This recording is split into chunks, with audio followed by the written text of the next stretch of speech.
It's so fun. Like last night, I was after my talk, it's overwhelming.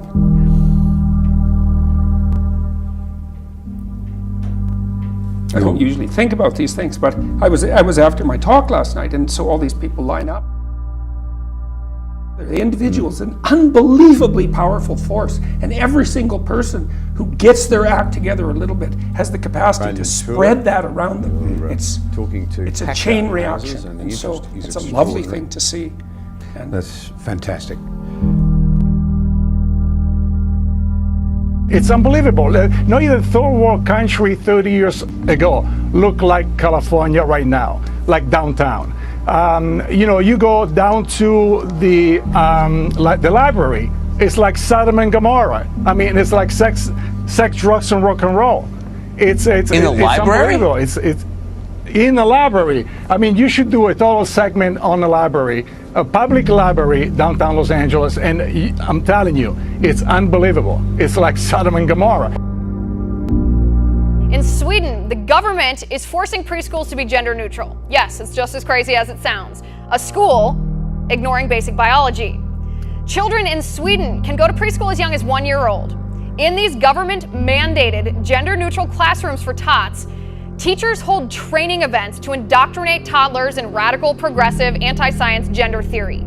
Training events. Can you say communist social engineering? Can you say creepy?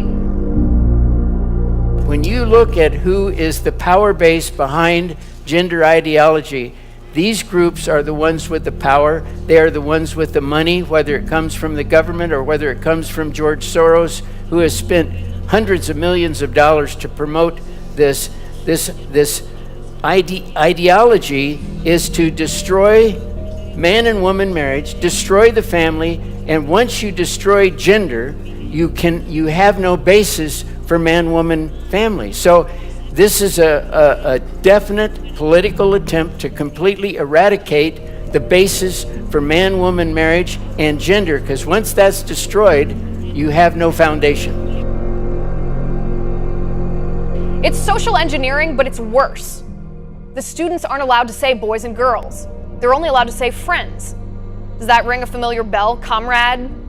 They aren't allowed to use gender-specific pronouns like he or she. They're indoctrinated only to use gender-neutral pronouns like hen.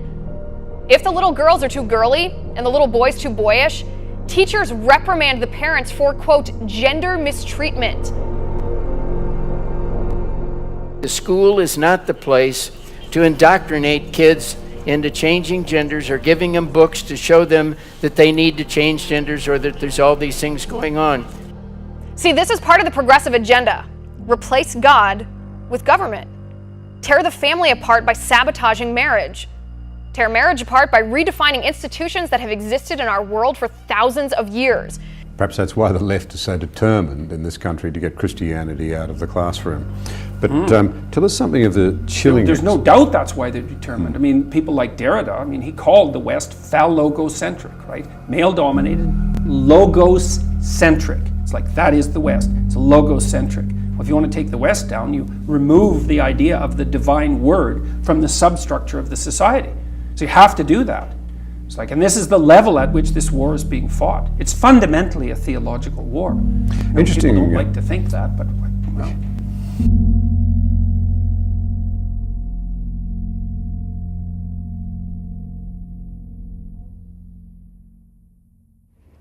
The freedom of speech. You say, well, speech is the right to freedom of speech is central because it's the right by which you defend all the other rights. Well, that's why the idea of logos in the West is the most sacred concept, right? So Christ, if you think about this psychologically, Christ is the ideal of perfection. Now, this is independent of any religious discussion or any historical accuracy. It doesn't matter.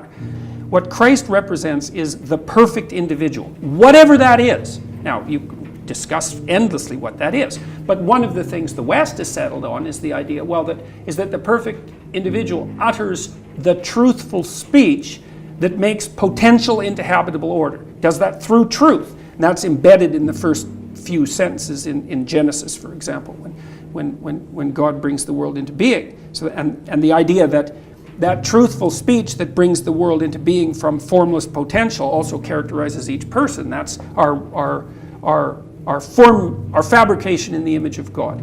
That's the idea of the West. It's an unbelievably remarkable idea that perfection, individual perfection, is to be found in a relationship with spoken truth. God, that's the great idea. Well, it's out of that arises the observation that there's nothing more central to the hierarchy of rights and obligations as well, let's say, than freedom of speech.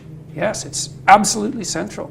That's why Christ is the Word made flesh. The idea is that the perfect individual is the person who speaks truth, but also acts out the truth of those words. It's a proposition whose merit is virtually self-evident when you understand it in that manner. So yeah, to see assaults on freedom of speech, especially compelled speech, well, that's where I drew the line. And what I realize now in looking back, because now I have 73 years of history of real life experience of dealing with transgender issues on some level, whether it's the experience of being a child who felt like he should have been a different gender, or going through the teen years and adult years and eventually undergoing surgery. What I realize is that the worst thing that happened to me was being affirmed by my grandmother, in that the idea was that there was something wrong with being a boy. And so when you begin to affirm someone in the opposite gender, it's a bigger picture than that, because what you're really saying is there's something wrong with who you are. So how do you fix that? And once that seed was planted in me, I call today the seed of gender dysphoria, as it grew, it began to take over my thinking, and it began to play in my head every moment of the day. It was like having a radio on that would never stop playing, that just continued to tell me that I was born in the wrong body, or that there was something wrong with me as a boy. Wouldn't it have been wonderful if Grandma would have just sat me down and said, "Walt, you're a very handsome young man. You don't need to change genders. Let me affirm you as a young boy. Let me help you realize who you are." But that did not happen. And it's not happening today. And I read his book, The Gulag Archipelago. Here is this man who describes the horrors of being a political prisoner because he disagrees. He converted. He was originally a supporter of communism. He came to see how evil it was and how oppressive it was. He was imprisoned for having a different view to the state-ordained insistence that everything was terrific. And he writes unbelievably that lying on his prison bunk one day, listening to the guards beat up a fellow prisoner, the screams and the yells, he found freedom when he realised the dividing line between good and evil, in fact, didn't lie between captor and captive. In fact, the jailers were captive too, to a system, to a blind ideology, to an inability to think freely. Most of them were trustees, so they were perpetrating the very system that imprisoned them. Not between Catholic and Baptist, he wrote, not between woman and man, not between black and white. But the dividing line between evil actually lies somewhere across every human heart. Plainly, you believe it's incredibly important that we understand that. It comes back to what you said. I think when it's framed, we understand it. Everyone knows that. Everyone knows it. If they think, because all they have to do is think about their own transgressions. I mean, if you ask someone to sit for 5 minutes and think, okay, well, what mistakes have you made in your life? It's like, that'll come up pretty quickly. And you can even ask people, well, what terrible, unforgivable mistakes have you made in your life? It's like, yeah, well, we know about those too. It's like, it's no one's so naive, you know, unless they've really wrestled intensely against themselves. There's virtually no one so naive to not be able to answer those questions. Are we doing our children a massive disservice by trying to imply that there's nothing wrong with them, no need for guilt, no need for shame, no need to come to grips with evil? This is so... Because the problem's the environment? Well, one of the things that's so funny about what's happened... The problem is that we've just got to fix society, fix the institutions, well... and then all this will disappear? Psychologists have been... Not all psychologists, obviously, but the psychological profession is neck deep in this pathology, has been beating the self-esteem drum for 50 years. Oh no, you're okay. You should feel good about yourself. Like, you're fine the way you are. It's like you think, well, that's a calming message for people. It's like, no, it's not. It's not at all. And I watch my audiences. It's like, it's full of people in the audience who think, I'm suffering a lot more than I think is tenable. A whole bunch of it's my fault. My life is not in the order it should be. I know I'm doing 50 things wrong. It's like, what the hell's wrong with me? What's wrong with the people around me? This is really serious. And some, well-meaning person comes up and says, you're okay just the way you are. It's like, no one wants that message. It's like, no, I'm not okay the way I am. If you're a mess, you know it. Obviously, you're suffering away like so much you can barely tolerate it. It's like, that's okay. You could do something about it. So And that's the thing that turns the lights on. It's like, you could do something about it. It's like, oh. So they're do in a something about it. freezing prison cell in the most appalling circumstances, half starved to death. He finds freedom in himself. He finds something positive and something to live for by first coming to grips with evil and understanding what it is. There's a and conundrum in there. And he said too, like, and he underwent the Christian process of metanoia, which is to go over it's confession essentially and repentance. I reverted back after 8 years of realizing that it's totally foolish, that it's categorically impossible to change your biological gender sex. You can make yourself look different. You can fool people into thinking you look different, but you're not. And so today, as I've been studying and writing, I've written 5 books, and I do a lot of research work. And when I began to go back and see what was been going on with this, and I first looked early on at the 3 people who kind of started it in the U.S., Kinsey, Benjamin, and Dr. Money. And guess what? All 3 of them were pedophile activists. This is the kind of people that were leading the charge in the U.S. on advocating for cutting body parts off and filling people with hormones. How barbaric. It's like Frankenstein when you think about how gross it is to cut people up like they're a piece of meat at the supermarket and then try to identify them in a different gender. It's total insanity. But we sort of walk around and go, well, we don't want to offend anybody. People say that I'm too harsh. Well, how harsh is it for them to cut body parts off that didn't need to be cut off? How harsh was it for them to tell me that you could change genders when it's a total lie? In his famous Waterloo lecture, the inaugural Blaise Pascal lecture in 1978, Malcolm Muggeridge said the West was in danger of eating itself out from within. And he spoke at great length about this attempt to, about how the West was abandoning Christianity and it had become a very empty and soulless and financially bankrupt place as a result. But it wouldn't be the end. He said, despite the attempts to kill it in places like communist China and Russia, there will always be people who will fight through to the truth. And of course, we can see now, 3 decades on, whatever, that he was absolutely right. Closer to 4 decades on, he was right. Well, you know that Christianity is spreading faster in communist China than it did in Rome during its most rapid period of expansion in terms of proportion of people transforming. So Christianity is spreading incredibly quickly in China, which is well, who would have guessed that, right? I mean, that just makes you shake your head.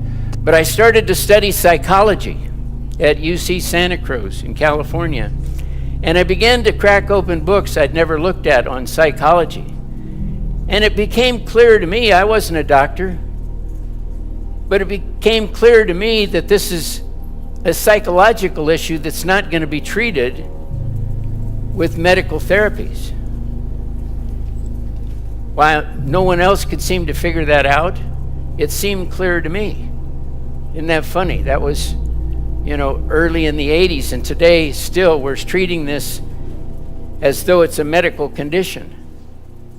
No one yet today can actually show a medical report. Somebody can come in and say, I have gender dysphoria. There isn't one doctor that can pass or give a test to this person and put it up on a screen and say, oh yeah, you have gender dysphoria. We take it at their word. It's a self-diagnosed disorder. And what we know today is, as I stand here, is the procedure failed. I reverted back after 8 years of realizing that it's totally foolish. If you think this gender-neutral mandate, this social engineering, this indoctrination, this abuse won't come here to the United States, think again. Political power, political power. Guess who's in charge? Guess who's getting the money? This is the political power. And the people who are in power are these people who believe in this ideology, even though there is absolutely no proof that it is successful. In fact, everything points to the fact that it does more harm than it does good.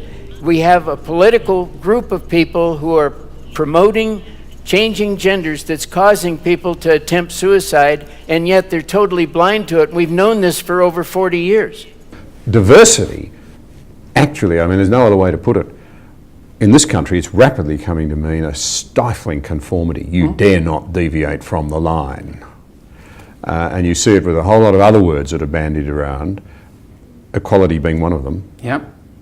Because it's confused. Equality of opportunity is confused with equality of outcome. Well, the initial wedge was equality of opportunity, and then that flew, and so, well, no, it's equality of outcome. That's equity. And that's, I cannot believe how rapidly that idea, which is the ultimate and terrible ideas, I can't believe how rapidly that spread, and how little people criticize it. Well, that's because it. To uninformed analysis, it sounds good if you're feeling carelessly compassionate.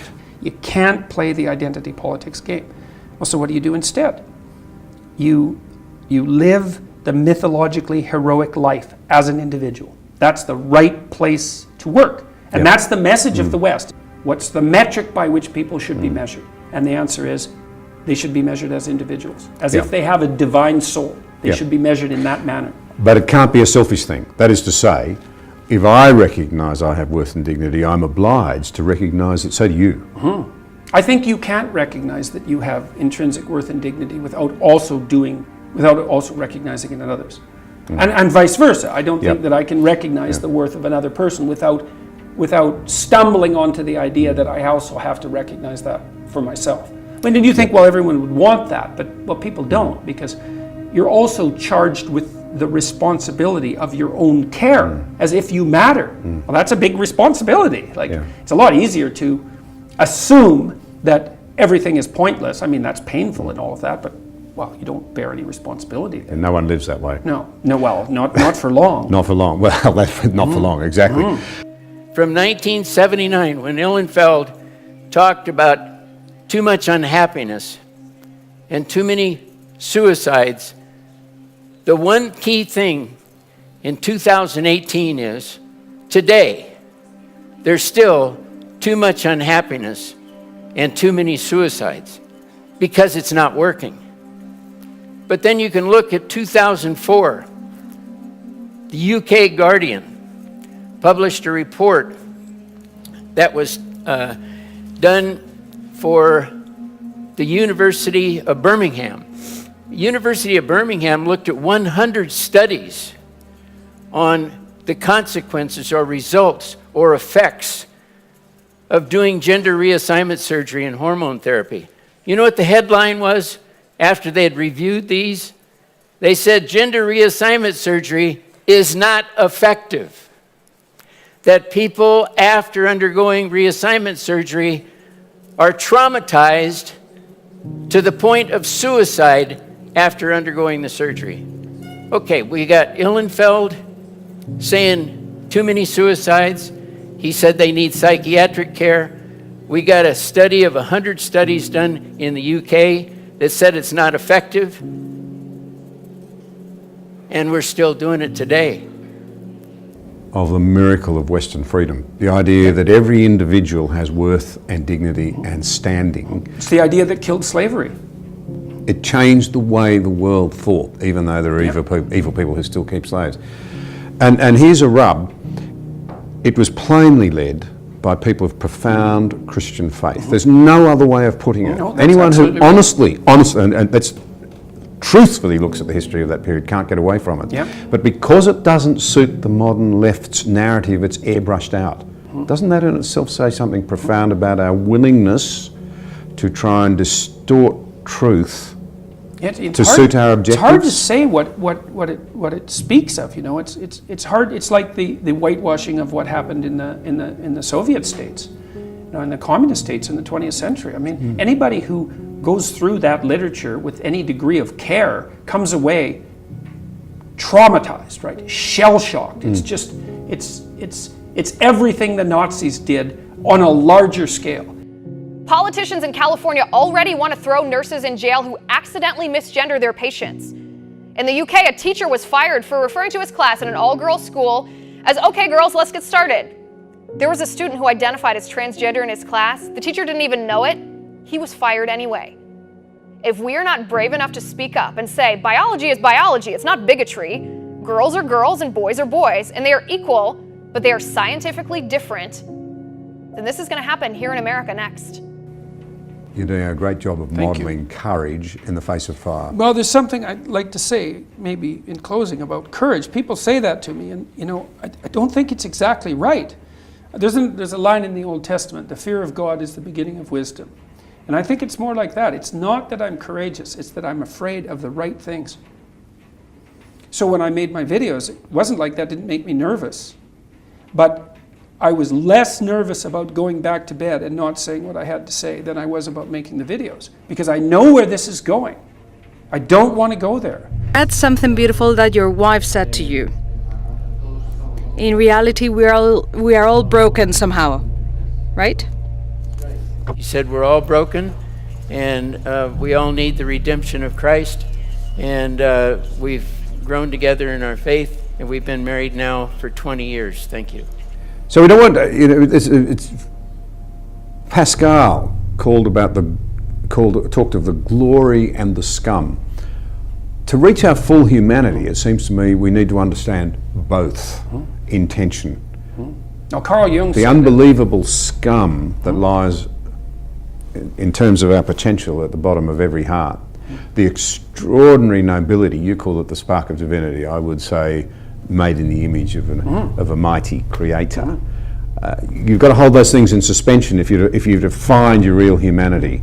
And in fact, You the even way have to through to develop the good place is surely through the valley of darkness in the first place. Well, then you know that's you think, well, if it's possible to be enlightened, why isn't everyone enlightened? It's like, well, you don't get to paradise, you don't get to heaven without harrowing hell first, right? And who's going to do that? Like, that's a terrible thing to do. It isn't even clear that you can survive it. No, I mean, it's brutally damaging to come to terms with your own proclivity for malevolence, and so people don't do it, and it's no wonder. But the funny thing is, and this is also something that I think that people who've been watching my lectures have been attracted by, especially the young men. It's like, until you understand that you're a monster, until perhaps you even develop that as a capacity, you don't have the moral force to do good. And so not only is that descent to begin with necessary to scare you straight, right, to make you understand what exactly it is that you're dealing with, but you don't even have the strength of character to be good until you understand just exactly what sort of monster you can be. Like, that doesn't work. And so you watch the people around you who thrive, regardless of what they say, they act out the proposition that everyone matters. And then you have a functional society. And I think, okay, well, if when you act out the proposition that everyone matters, you have a functional society, maybe that's evidence that that proposition is true. It's like, I think it's true. I think the idea that the individual has a spark of divinity within him or her, I think there isn't a more true way of saying that. And if you act that out, well, goes back to the idea that you brought up about potential, which is also something I've discussed with my audiences a lot. It's like, we don't act like we live in a material reality. We act like we face a landscape of potential, an external landscape of potential, with an internal reservoir of potential. That's how we act. And then we call each other out on it. We say things like, well, you're not living up to your potential. And the person goes, so yeah, well, I know. It's like, well, what do you mean by that? What do you mean by that? Well, you mean there's more to you than meets the eye. Even though it's not measurable, right? It's not tangible. It's just possibility. But everyone acts as though that's a reality. And we all act as if we make choices about what reality to bring into being. We punish ourselves for our moral errors and other people as well. We act out this ethic that puts us each at the center of being as active participants in the world that we want to bring forward. Everyone acts that way. And if we don't, then things go to hell instantly. So it's like, well, what do we believe? This is the argument I've had with people like Sam Harris, the atheist types. It's like, yeah, you think you're atheist, man. It's like, you're Christian, Judeo-Christian, let's say, to the core. You just don't understand it. You just don't realize it. And it's understandable, but it's not helpful. A relationship with Jesus. I know you have a Christian faith, but I would like to know what's the role that the Christian faith play when you were in the hole and they rescue. The rescue. Well, I think, the Lord never left me, I left the Lord. And so when I began to start working my way back to dealing with these issues, I sat down with, and this is the last question, right? I sat down with a Christian therapist, and we began to talk about my life just as we are today and all the painful things that had happened. And so as we went through these things, I had written them down on a yellow lined piece of paper, and we went outside his office and put a match to them and torched them and let them go away in the air. And he said, let's go back in and pray. And so we went back into his office, and he was one of these people who would pray for hours at a time. I was a person who would pray for a minute at a time and be done with it. But he wanted to pray. And so I went back and began to pray with him. And during that time of prayer, which I had already confessed to the Lord that I had lived my life wrong and I wanted to be redeemed and restored, and I had been working toward that end. During that prayer, with my eyes closed, the Lord came to me in white. He was reaching out to me, and I looked during this prayer, and I could see myself as a little baby wrapped in cloth, and the Lord picked me up. I could see that it was me, and he held me in his arms, and the Lord spoke to me and said, you are now safe with me forever. And at that point, I was redeemed and restored and have been ever since. Thank you. If I lay out the rationale for the Christian ethic, which is something like pick up your damn cross and struggle uphill, which is a really good message, they think, oh yeah, well that makes a lot of sense. It's like, well, I don't need the metaphysical baggage. It's like, well, maybe you do and maybe you don't, but even to pick up the practical utility of that idea, which is overwhelming, that's an excellent start.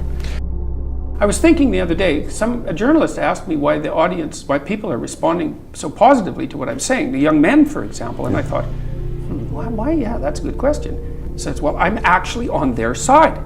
I'm really happy that they're not wasting their lives. I'm really sad to see that people are disenchanted and nihilistic and depressed and anxious and aimless and perverse and vengeful and all of those things. It's terrible. And then to see people question whether that's necessary and then to start to rise out of it. It's like, it's so fun. Like last night I was after my talk, it's overwhelming.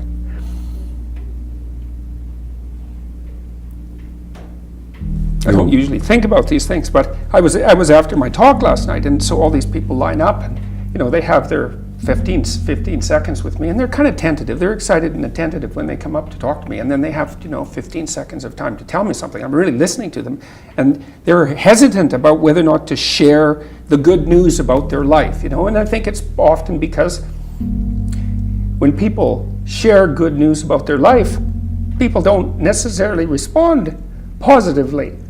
They don't get encouragement. And people need so little encouragement. It's just unbelievable. And so they're